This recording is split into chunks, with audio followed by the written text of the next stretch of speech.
everyone, welcome to my YouTube channel. So this is my first video upload in my YouTube channel. Dan di video kali ini aku bakal ngajak kalian semua ke situs warisan budaya Indonesia yang ada di Provinsi Banten, letaknya di Kota Serang. So buat kalian semua ikutin terus perjalanan aku. See you.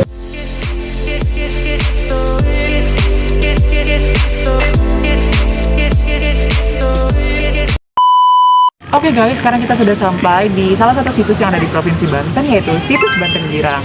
Nah, letaknya itu ada di Kota Serang, dan kayaknya kita harus cari tahu lebih dalam nggak sih tentang situs Banten Girang. Jadi ikutin aku terus, let's go! Situs Banten Girang terletak di Blok Sempu, Kelurahan Cipare, Kecamatan Serang, Kota Serang, Provinsi Banten. Nama situs Banten Girang ini dipercaya berasal dari naskah Sajarah Banten, yang dimana dalam naskah tersebut diberi nama Wahanten Girang, yang jika diartikan mengandung arti Banten Hulu yang terletak di pedalaman. Para peneliti menyebutkan bahwa Kerajaan Banten Girang berdiri sekitar tahun 932 yang dikaitkan dengan ditemukannya prasasti kebun kopi di Bogor. Situs Banten Girang ini pada saat itu dipercaya sebagai pusat perkotaan dari Kerajaan Banten Girang. Di situs Banten Girang ini terdapat makam yang dimana makam ini adalah makam kakak beradik yang menjadi muslim pertama di Banten, yaitu Ki Mas Jong dan Ki Mas Agus Jo. Di situs Banten Girang ini pula terdapat goa yang dimana pada saat itu berfungsi sebagai penjara atau tempat pengasingan yang disebabkan oleh berbagai persoalan, seperti membangkang pada raja dan lain sebagainya. Pada tahun 1990-an ditemukan sebuah peninggalan yaitu Arca Dua Rapala di Sungai Cibanten. Sungai Cibanten ini dipercaya oleh masyarakat sebagai jalur transportasi yang menghubungkan pesisir dengan pedalaman. Banyak sekali peninggalan-peninggalan dari Kerajaan Banten Girang yang masih ada hingga saat ini. Di antaranya, makam kakak beradik Ki Mas Jong dan Ki Mas Agus Jo, punden berundak, gua Banten Girang, pecahan prasasti, pecahan keramik, logam-logam, dan lain sebagainya. Banten Girang sendiri sudah menciptakan lembaga pemasyarakatannya. Pada zaman itu dinamakan Goa. Lembaga pemasyarakatan Goa. Goa itu adalah di pinggir perbatasan ibu kota dan pemerintahan. Adanya di pinggir kali. Karena dari kota pemerintahan jauh, antara 200 meter. Nggak mungkin lembaga pemasyarakatan menyatu dengan istananya. Ya, cuma di situ lah dinamakan Goa. Waduk begitu. Ini dinamakan dulu si Pedaringan. Pedaringan itu tempat. Nah, tapi tempat air untuk keperluan orang-orang di dalam kerajaan itu sendiri. Ya, kalau di Surosoan kasih kartinya untuk diperlukan untuk ke Surosoan. Ya, gitu. Mungkin. Terus sekarang, nah ini karena pada saat itu pembangunan perumahan terus digusur terus. Bapak udah laporan. Nah ini.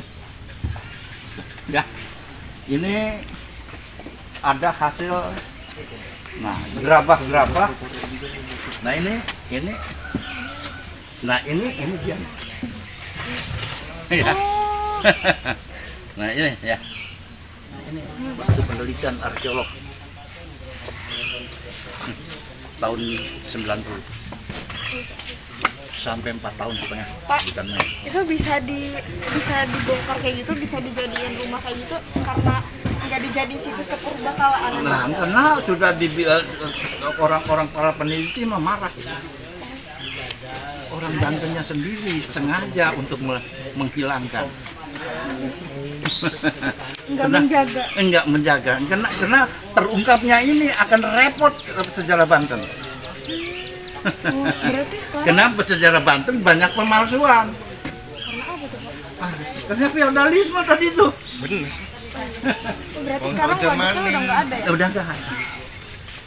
Jadi dari zaman dulu yang masih ada sampai sekarang apa Pak? Nah Selain ini gua dengan ini Bapak Sunden apa lahan yang 8 hektar yang sudah diisi rumah. Orang Baduy yang Neng mengatakan Sunda Wiwitan. Iya. Ya. Itu. Orang Baduy itu dikuburkan seperti kita ini. Setelah sudah ditanam di sana, dicarikan apa namanya ini kayu yang hidup Buat tanda. bukan buat tanda ini. Nantinya Nanti besar, Iya. tapi orang kita menamakan Sunda Wiwitan karena menyembahnya kepada Wiwitan. Padahal dia di bawahnya itu orang tuanya. Oh, animisme. Itu ya. Oh, yang animisme ya. Yang dikatakan animisme oleh kami. Karena nggak tahu sejarahnya, pada akhirnya ini diluruskan ini ya. Iya. Itu udah adat nanam pohon kayak gitu atau Udah ada. Kenapa? Dulu belum ada rekayasa membuat nisan? batu nisan. Oh. Ya, maka ditanami kayu yang bakalnya tumbuhnya kuat, tumbuhnya besar. Karena di sini suatu ibu kota kerajaan, maka didirikanlah lembaga pemasarakatan. Jadi tempat penjaranya orang dulu itu simpennya di situ, diasingkan karena ada yang membangkang dengan raja, diasingkan di situ. Bukan tempat bertapa ya, karena orang Hindu itu bertapanya di tempat yang lebih tinggi, di gunung-gunung, untuk menaruh arca-arcanya itu yang dianggap dewanya. Sedangkan gua itu kecil ruangannya, tidak mungkin yang patung atau arca-arca yang lebih besar itu masuk ke situ. Jadi adik sepupu. Jadi anak dari adik kakak, terus sepupuan ini Mas Jong Agustina. Nama Agustina itu Arya Jumina, nama aslinya. Kalau Mas Jong itu Ajar Jong. Nah, karena dipanggil Mas-Mas itu karena Sultan Hasanuddin umurnya lebih muda, menghormati yang lebih tua itu Mas manggilnya. Jadi Mas Jong, Mas Ju itu panggilan Sultan Hasanuddin.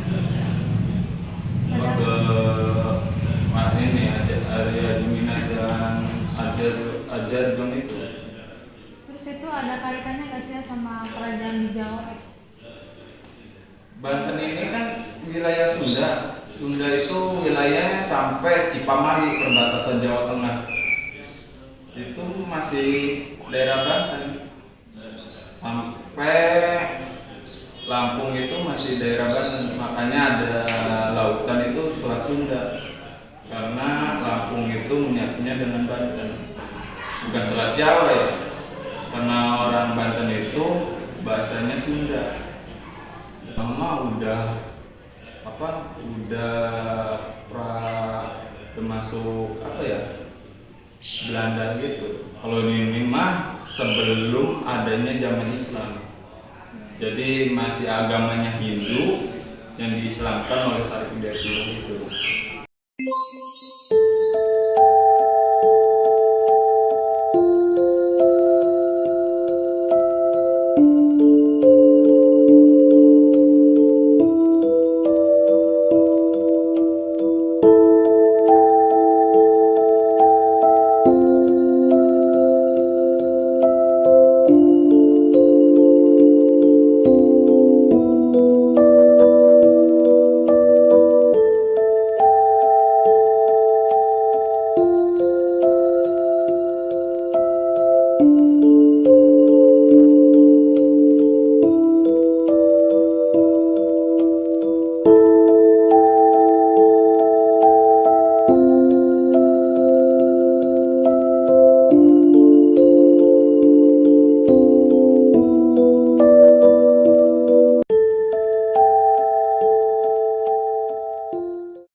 So, segitu dulu video dari aku. Makasih buat semuanya yang udah menyaksikan vlog aku kali ini.